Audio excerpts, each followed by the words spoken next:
जिले में पुणी झाड़ाबांतिर प्रकोप देखा मिली। जिलार झरीगां ब्लॉक अंतर्गत चेपटी आंबो ग्रामर जड़े युवक झाड़ाबांतिर आक्रांत होई जिला मुख्य चिकित्सालय चिकित्सित होता समय आज सकाळे तांकर मृत्यु घटी।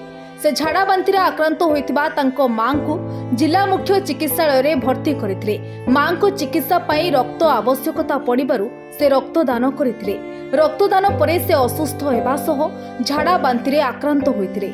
वर्तमान महाप्रयाण गाड़ी रे परिवार वर्ग शव गाँ को नहीं।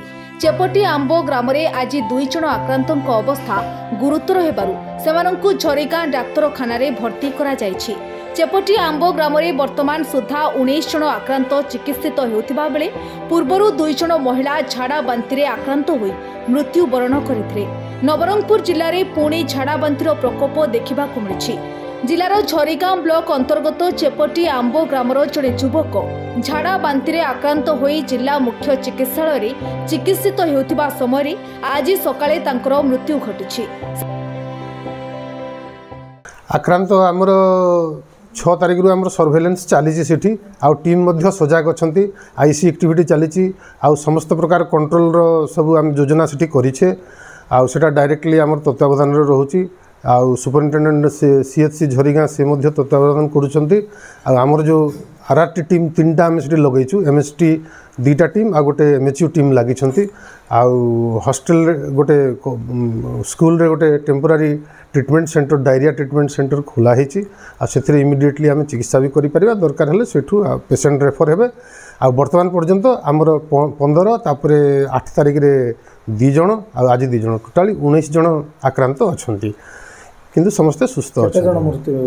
मृत्यु किसी ना किंतु आमर हॉस्पिटल रे आज गोटे तांकर माँ डायरिया रे पड़ी से गाँव तांकर चिकित्सा चलता। आंकर अटेंडेंट जड़े पुओ जे कि तांकर पाखरे रही हठात राति आक्रांत से होती। आक्रांत होगा अवस्था तांकर सकाळु से बोधे लेटली प्रेजेंट करथिबे। तांकर चिकित्सा हेबा समय तांकर कार्डियाक अरेस्ट मृत्यु होईछि। चिकित्सा वाला जो तांकर मृत्युवरण करछन बोले परिवार लोग नहीं आमर एक्चुअली राति सब माने डाक्तर ड्यूटी रे रहउचंती 24/7। आमर डीएचएच रे केतले चिकित्सा रे अवहेला हुए नहीं। आउे आमर राति आउटडोर इमरजेंसी भी रोचे। राति वार्ड रे मध्य डॉक्टर रोचंती। दीदी माने भी सजाग अच्छी। जहाँ भी आपन अभियोग आसी खंडन करुच्ची मिथ्या। नहीं आमर आम्बुलेंस मध्य आम कॉल पाऊ आम पठाऊे से आम्बुलेंस रे किसी असुविधा नहीं। अवेयरनेसटा देखु माने यहाँ गोटे वाटर बर्न डिजीज आ लोक कहुच्छी जे पानीय जल पीबे बाहर माने नदी को जीवे नहीं सेठी तांकर शौच गाधा पाधा जो करें करेंगे नहीं। नलकुआ पानी पीबे। आ छड़ा आमर वर्तमान हालाजोन डिस्ट्रीब्यूशन होती। हालाजोन को पानी रे पकईकरी 1 लिटर को 1 हालाजोन बटिका पकई अध घंटा पर से पी पारे।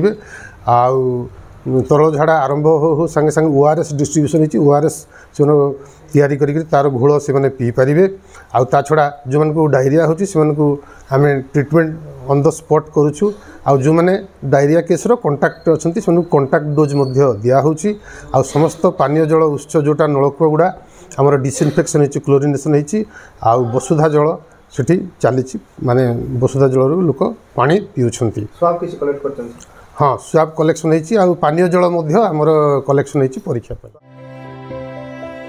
नवरंगपुर प्रशांत कुमार साहू रिपोर्ट ओडिशा हालचाल।